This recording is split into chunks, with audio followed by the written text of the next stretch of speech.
Service soon warning on in a Mazda CX-30, and in this video I'm going to show you how to reset that now.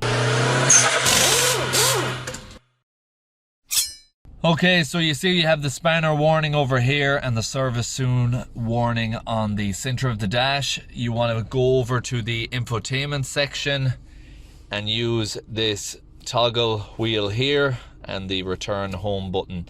So at this screen, when you get to here, you want to roll and scroll up to information, then you press down on the toggle wheel. So you're pressing down, click into that, then go down to vehicle status monitor, click that, and you see vehicle service interval approaching. Next service, which is actually due now because that service is just getting done. You go down into vehicle maintenance settings, click into that, and then reset oil change distance. Do you want to reset? Answer is yes. The distance, the remaining distance until the next oil change has been reset, and instantly it's gone off the dash.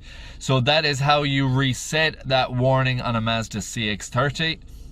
I really hope you enjoyed this video. Hope you found it useful and informative. If you did, please like, share, comment, and subscribe. And I hope to see you in the next one. Thanks for watching.